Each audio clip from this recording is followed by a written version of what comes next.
everyone sitting in the back hear me clearly? Can you hear me? No problem? Okay, so this is a large classroom. First, everyone, welcome to this English digital business class. So in this module, we'll go through some cases and also theories related to today's advanced digital technology. So first, a little bit self-introduction. My name is Yao Minzhang. I'm a lecturer in business strategy at QBS. My research area resides in the organizational complexity with digital architecture and platform governance. This is a module I will be co-teaching with Dr. George, who is an economist. So this, in the next 2 months, so we will work together, you and us. We will work together to equip you with the essential knowledge and skills you will need to understand as well as develop your career in today's business world. So what is so different in today's business world? It is a digital first business world. And the competition is very different from the dynamics you will see 20, 40, and 30 years ago. So today, 3 simple topics. First, will guide us through the journey of understanding why studying digital business is so important. Second, an overview of the research subject of this module, that is digital business, and what are the challenges we are facing today. The last one, our objectives about our modules approaches, and how we are going to assess this module. So this will be an overview of our motivation as well as our approaches of learning today. Okay, let's keep it short. So first, let's welcome Amu to give us an overview of the digital business room and what is that.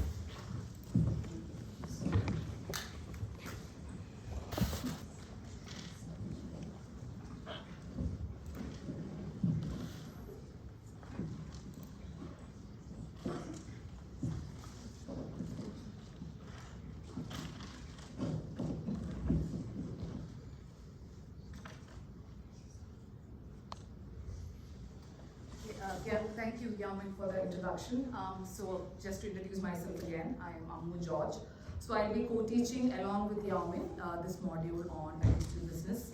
I'm basically a trained economist, but I also work on areas in international business. So I'm a lecturer in international business at Queen's Business School, Queen's University, Belfast. So let me start the lecture today by giving you a news article that came in Guardian just a few weeks back on Jan 2nd, 2025. The news article talks about the closure of retail shops. So in 2024, there were around 13,500 shops that closed over the course of the year. So this translates to around 37 shops closing each day over the course of the last year.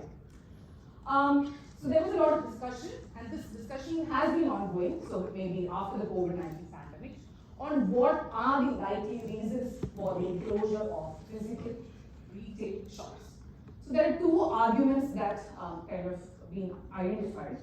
The first argument is that these physical retail shops, they have very complex value chains and very expensive real estate investments. So that kind of is making a lot of financial burden for them.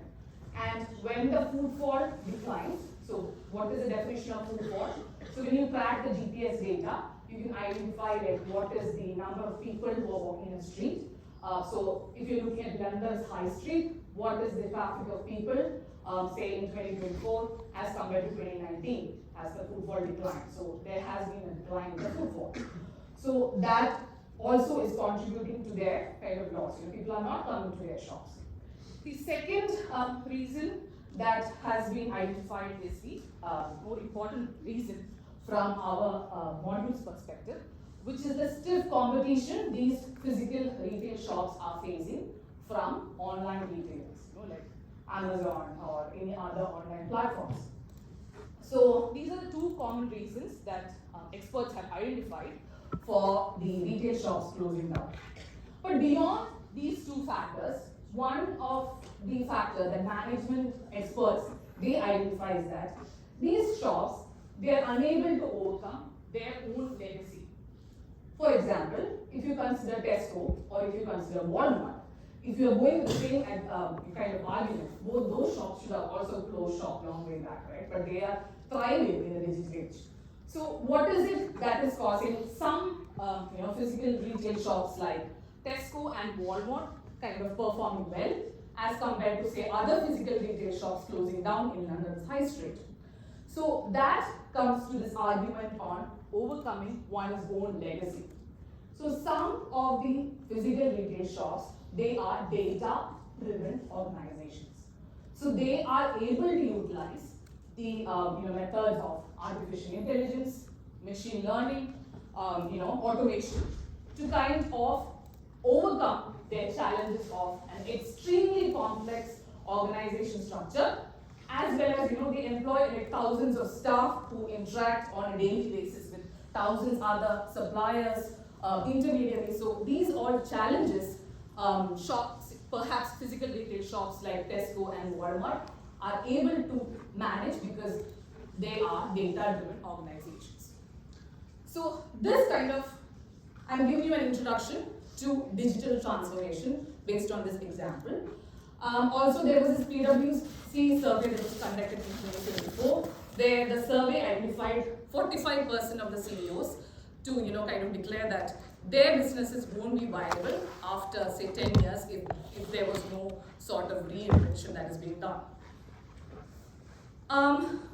So when one talks about digital transformation, like the example that I gave you just now, you always think about recent times. It just happened like maybe started after the COVID-19 pandemic, or maybe 5 years before the COVID-19 pandemic. But in fact, the rise of the digital age, it happened way long back. So if you talk about, say, the digital watch, it came out in 1960s, I think, when Hamilton introduced the digital watch. That was a disruption to the analog watch of that time. So remember the word disruption. The second example that I take to you is, say, when Remington came out with the kind of automatic typewriters. That was a disruption to the existing mechanical typewriters at the time. So this has been happening for a long period of time. Digital transformation is not something that is very new. A very popular example that kind of you see in all these digital strategy books is on Kodak. So Kodak, I'm not sure whether you are aware of the company, but when I was in my secondary school or high school, Kodak was one of the most iconic companies of the 20th century. So they were the largest manufacturer of the films that you put into cameras to take pictures. So although they were like this huge global leader, they were brought to the knees by the rise of digital imaging technology that you have in your phones. You're taking pictures on your phones, right? So overnight, people's preferences changed. So they started taking photos over their phones. They started sharing it over their social media platforms. Nobody wanted the photographic films in it. But is there a change that happened overnight? It did not happen overnight. In fact, Kodak knew about these risks from the late 1970s. They started putting in a lot of money into their R&D. They had one of the first patents on digital image sensors. They had, manufactured the first digital camera in 1989. In 1990s, they had a whole infrastructure built, like for this photo CD player, where you can take pictures through your digital camera, share it through the photo CD player. They poached a very tech-savvy CEO away from Motorola to guide their digital transformation efforts. And at some point of time, they were the leader in point-and-shoot digital cameras globally. But all this that Kodak did was not enough. On January 19, 2012, Kodak declared bankruptcy. So this kind of a digital casualty is not limited to Kodak alone. There are other examples like, say, Nokia, BlackBerry, which all were very popular or in vogue at some point in time, but they had to shut shop because of some disruption that entered into the market. So I'm introducing two concepts over here. One is digital transformation, the other is digital disruption. So what is digital transformation? Digital transformation is the efforts that the company puts in to embrace digital technology. So all these efforts that Kodak did is part of their digital transformation effort. But the thing is, Kodak failed. Why did they fail? Because of a disruption that happened in the market. What is the digital disruption here? It is the rise of taking pictures in your phone. So that was a digital disruption. So these are twin concepts. On the one hand, you have digital transformation. On the other hand, you have digital disruption. So for Kodak's case, unfortunately, the disruption was too much and they had to declare bankruptcy. But is digital disruption necessarily a bad thing? No, not the case. Because of digital disruption, there arose a lot of very innovative companies, like, for example, Apple, Facebook, all the fan companies. So these companies, they have digital imprint from the bottom up. They understood the value of data, leveraged data to give new value propositions to the customers. So as I mentioned earlier, digital transformation is not a new phenomenon. It's been happening since 1970s perhaps, or 1960s. But what has been happening recently is that this rate of transformation has been accelerating. And that has been driven by huge volumes of data, or in other words, big data. And what is aiding this accumulation of big data? AI and machine learning. So because of this kind of big data accumulation, there is a kind of a vicious cycle taking place. So you have a lot of data that helps you to get a lot more learning of what is happening. Because of the learning, you identify a lot more new methods to get even more data, and because of more data, even more learning. So this continues like a vicious cycle. But the problem with this vicious cycle is that it kind of increases competitiveness risk. So companies who are unable to go with the kind of industry standards of having a digital transformation. So if they're unable to keep up with the pace, they are quickly left behind. So how can we see that from the data? Say for example, you look at Fortune 500 companies. Over 50% of Fortune 500 companies, they have either been acquired, merged, or declared bankrupt since 2000.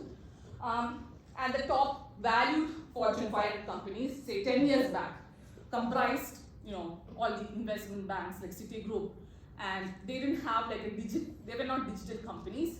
But right now, the top value companies in Fortune 500, they are all tech companies, which means they have digital imprint. Average lifespan of S&P 500 companies, it has been continuously declining. There has been a lot of turnover, with a lot more exits of the firms.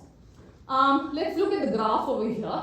So this shows the kind of lifespan the Fortune 500 companies have in maintaining the Fortune 500 status.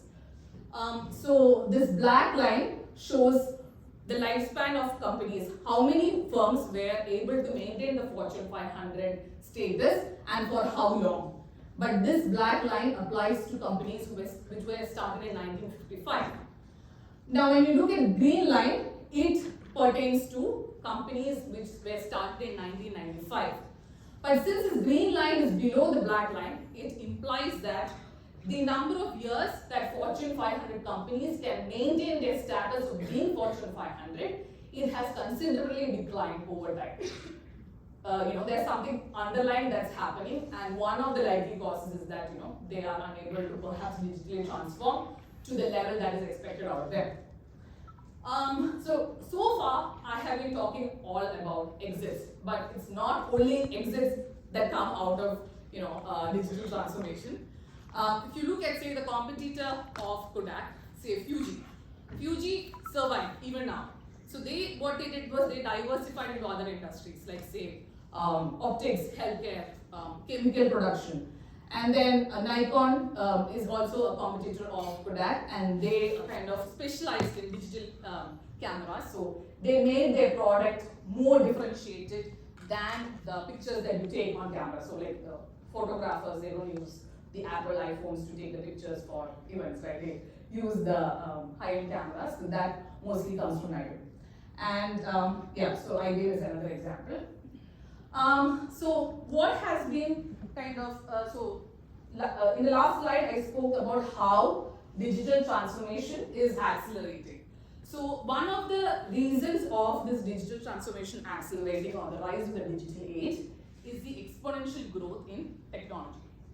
So there's this founder of Intel in 1965. He made a famous hypothesis that every 2 years the number of transistors per computer chip, it will double every 2 years. He made the prediction in 1965. And the thing is, this prediction has continued to hold even today.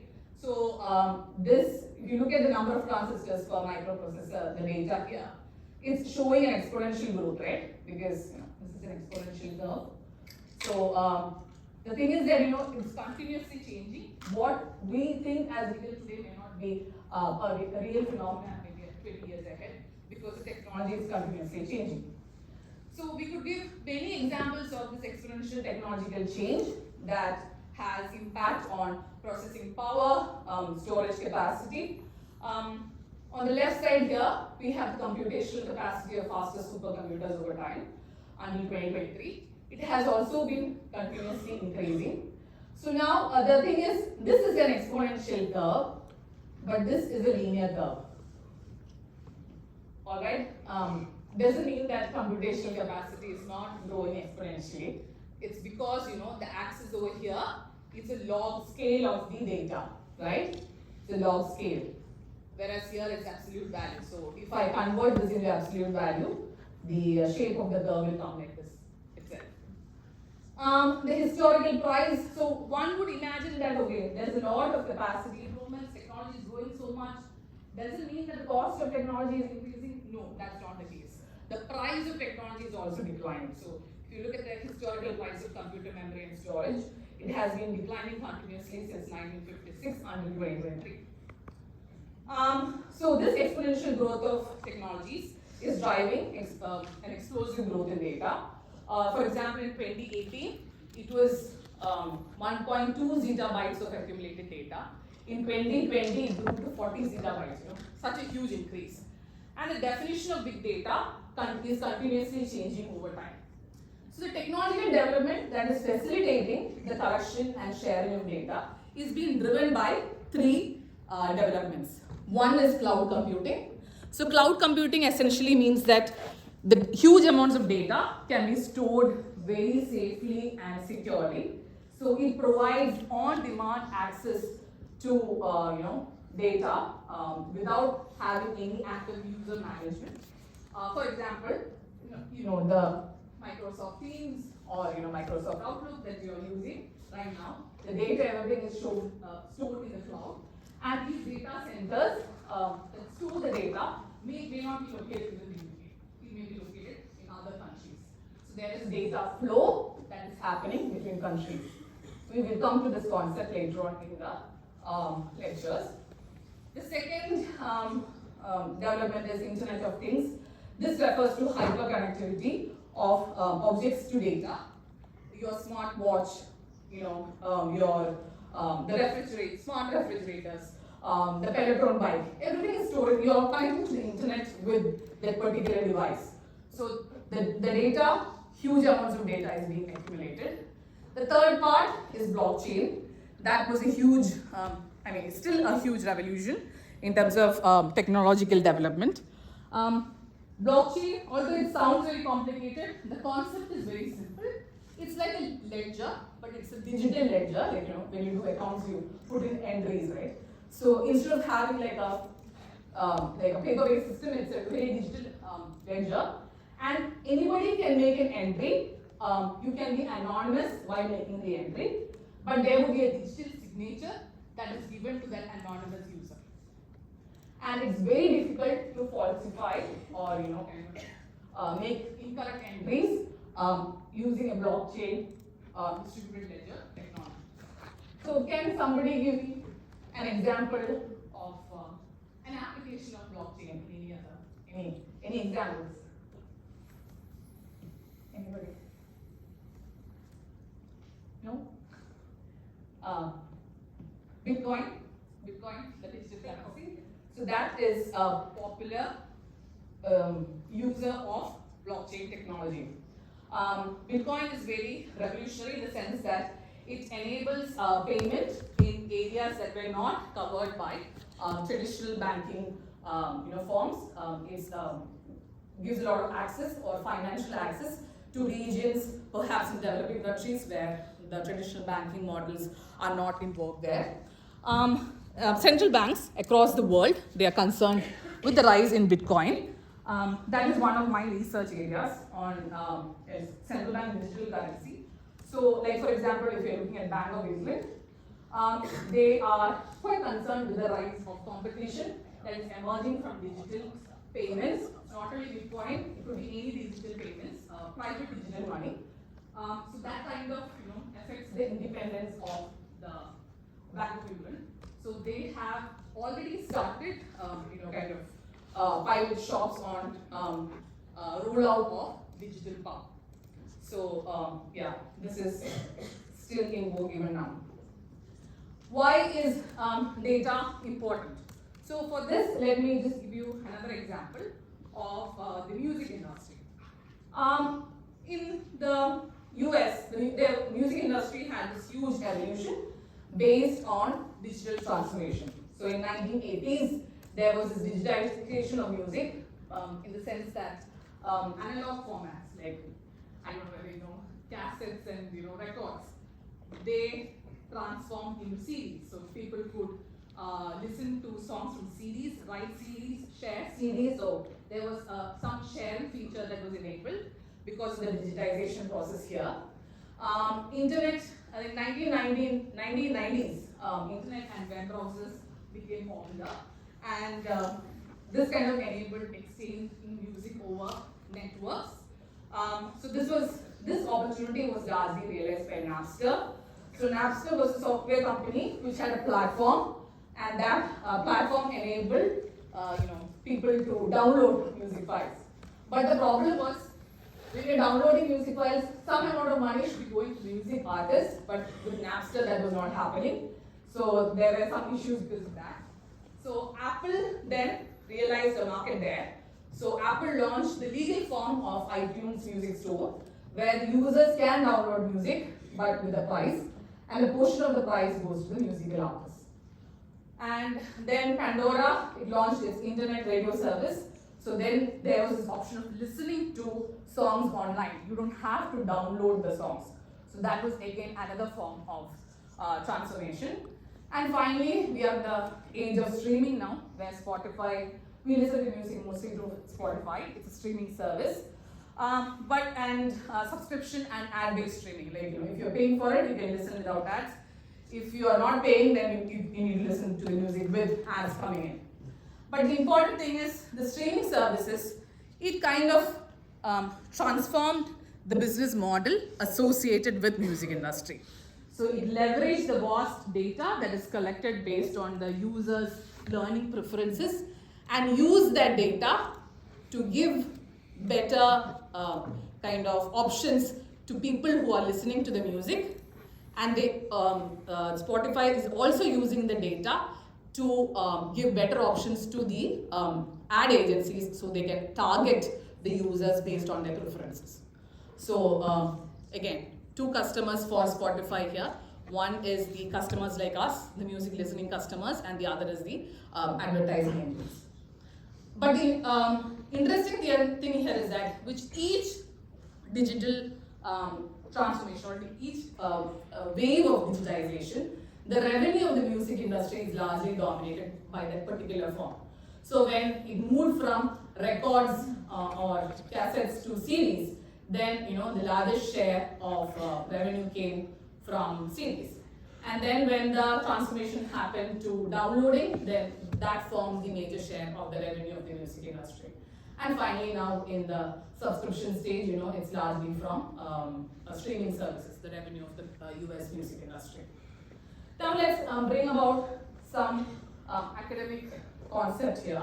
So this evolution of US music industry, it can be applied to this three kind of stages of digital transformation which has been put forth by Adner et al. The first is representation, where there is creation of digital artifacts that helps to transform analog data into a form that is easily replicable and shareable. So can you apply this representation to which stage of the music industry evolution? Anybody? It would be nice if the class is interactive and there is no bad answer. Any answer is even written there. Any answer? So it's analog to digital, like from your watch, it shows the kind of watch. What do you call it? From the analog to digital form, similarly. Like, what do you think? Anything else? Nobody? No shot? Okay. So this from records and cassettes to CD, that is representation. Why is it representation? Because this concept of CD player, I can use a CD player to get CD from my friend and then kind of download the data into my own desktop. So it kind of helps transform data into a form that is easily replicable and shareable, right? So it's a starting phase of digital transformation. The second stage is connectivity, ability to share digital assets on various platforms, typically through the internet. So this refers to the age of the downloads, because internet, if you look at the example here, when the internet came in and Napster took over, later on Apple, iTunes Music took over. So this whole process of where people could download music from multiple platforms and they could access the music through internet. So that comprises the connectivity stage. The final stage is aggregation, where there is ability to leverage or aggregate data to create value for stakeholders. This is the final stage of streaming. So there's this huge data that is being accumulated, and the platform can use the data and leverage the data to change the value proposition for its customers. So that is the final concept of aggregation. Now when we look at digital transformation spending as of now, so this is from International Data Corporation, their estimates. So they find that around 49% of spending of companies, which they surveyed, again, this is based on a survey that they conducted, 49% in 2022 was spent on digital transformation spending. And this amount is continuously increasing. In 2023, it is around 52%, I think this is an estimate. And they kind of estimate the growth to happen like around 16.2%. And they find that 89% of large companies globally have some digital and AI transformation projects underway. So here I introduce 3 stages of digital transformation. There are 3 phases of digital transformation as well. This is from another perspective by Verhoeven et al. So first is the digitization stage. So when we talk about digital business, you hear a lot of terms, right? Digitization, digitalization, digital transformation. So what are each of these terms? A proper definition, Verhoeven et al. Kind of gives this. So digitization is the encoding of analog information into a digital format such that computers can store, process, and transmit such information. The music industry, that would be from cassettes to CD. If you want another example, say for example, in earlier times you had all the records being kept in an office in paper form, right? Right now we don't have the paper form, everything is digital, everything is stored in a computer. So that is an initiative of digitization. Any doubts here? The second stage is digitalization. So how IT or digital technologies can be used to alter existing business process. Like for example, a large MNC, they are migrating to a new kind of a system update. Then they kind of bring about the whole IT team. The IT team thinks about what are the costs associated with it, what are the benefits associated with it, how can this be rolled out. So all the things that IT or digital technology is doing does not alter the business process. They are just making the business process more efficient. So that is digitalization.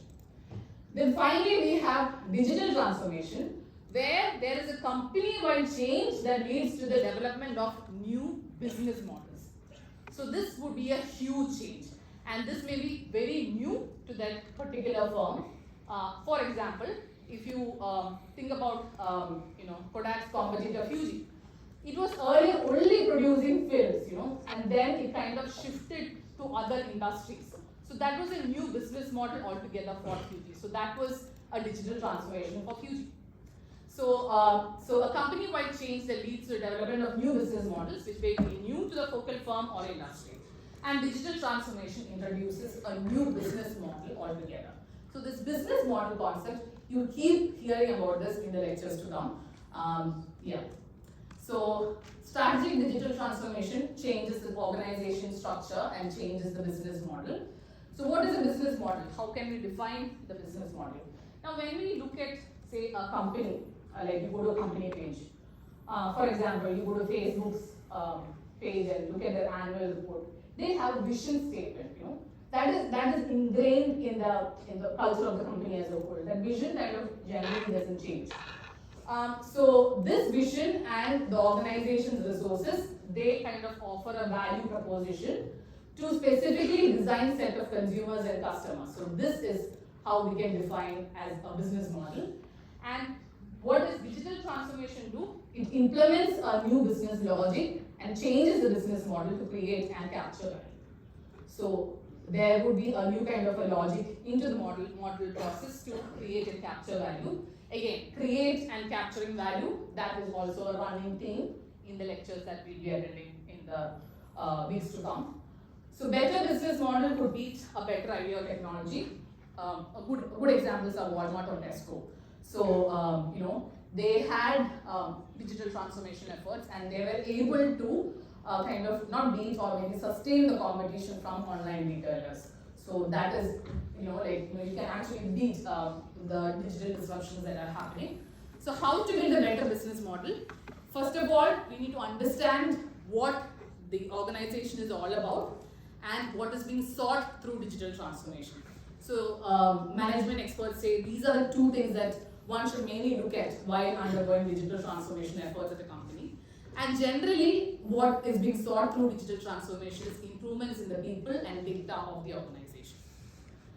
So improvements in data of the organization, so that is what is being sought through digital transformation. Again, Spotify is a good example for that because it uses data, which is incredibly valuable, to both the service providers, that is the musical artists, so they can understand what the preferences of the consumer is all about.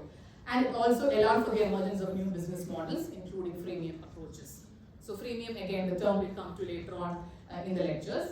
So data, it changed the competitive advantage, deconstructed the traditional value chain. It led to an influx of new entrants into the market. In the sense that it's not only the musical artists who are the important players in the music industry. The platforms are equally important as well.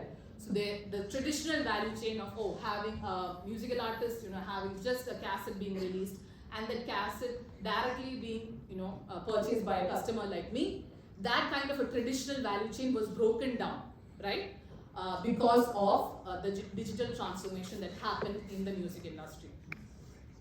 So data is really massive. So the question is, you have huge accumulated amounts of big data. How does one go about analyzing this data in real time? One of the main methods through which companies do that is by creating dashboards, compelling visuals, and through digital transformation relies on predictions based on analytics applied to predict data. So companies have a huge data pool. They have the analytical framework. It applies this analytical framework on the data and predictions are being made. And Spotify uses different approaches like collaborative filtering, natural language processing. So it analyzes blog posts, news articles, social media posts. Like for example, if you look at Twitter, or I don't know whether you have moved from Twitter to Blue Sky already. Twitter has a lot of feeds, right? It comes in a lot of text that people continuously post. There's a lot of research on, understanding the sentiment of people from the Twitter feed. Take the language from it. What are the keywords? What does that keyword identify to perhaps being angry or perhaps being more, closer to that particular kind of a phenomena? When you look at elections, you look at a Twitter feed, then you get a feel of what is happening, right? What the people's sentiments are.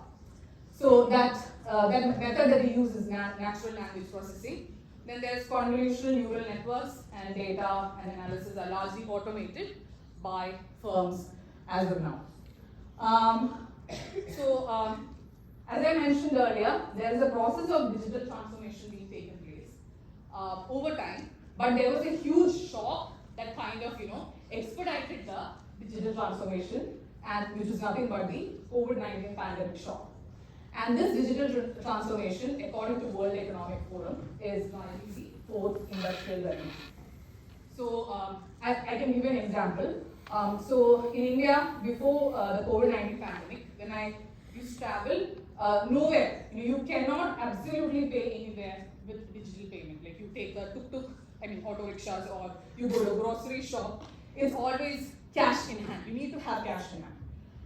The pandemic shock that changed the structure altogether. The preferences of both the consumers and the shopkeepers, it changed tremendously. Right now, if I travel back to the country, I need to pay. I cannot use cash. Nobody has cash in their hands. I need to use digital payments. So this kind of pandemic shock, it altered the preference structure of customers to a huge degree, and the businesses as well. So that is an important example of how COVID-19 pandemic shock, kind of enabled the digital transformation efforts. So this survey by McKinsey, it finds that nearly a fifth of the businesses surveyed, it reported refocusing their entire business around digital technologies after the COVID-19 pandemic. If you look here, say from 29, 28, 35, there's been a huge uptick. So this shock kind of resulted in kind of expediting manner of the digital transformation efforts of companies. Now, so I spoke all about automation, prediction. There could be a question that, what is there a competition between smart managers and smart machines? If you completely automate, is there a possibility that you're substituting the managers with AI taking the decisions for the company, AI optimization? Is it everything that is being going to be done with digital technology within the company? But that is necessarily not the case.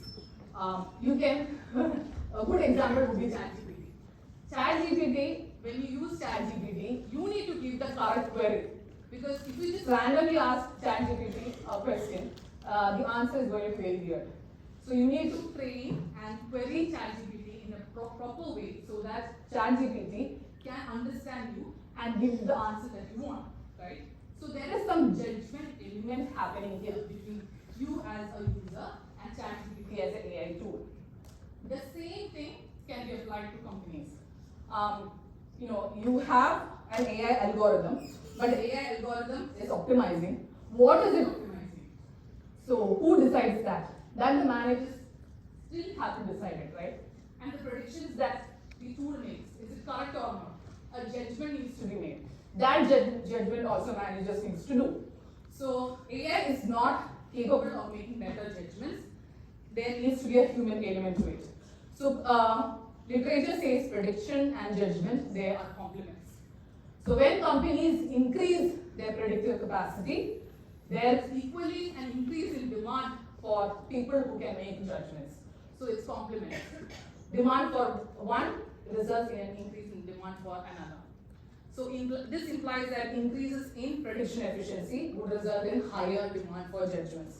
So one could think about a scenario where, if it's companies are fully into AI, there will be a lot more demand for people who can make judgments. So hopefully we won't be out of a job. So managers need to think strategically to respond to quickly evolving technology and dynamic competitive markets, and that is a need, for us to study about this business. What are the gaps? What are the future prospects? What are the contributions that we can make? So this kind of gives a motivation to study digital business, and I look forward to talking more about this in the lectures to come. Yeah, so I hand over to you. Thank you.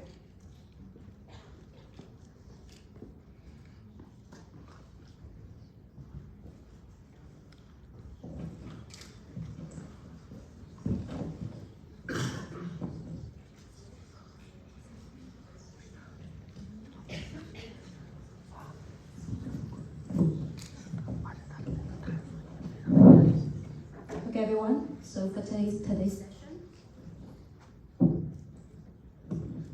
session, we are going to have 1 break in between, but we will finish the class earlier, so you can go for lunch earlier. Don't need to stay in the queue.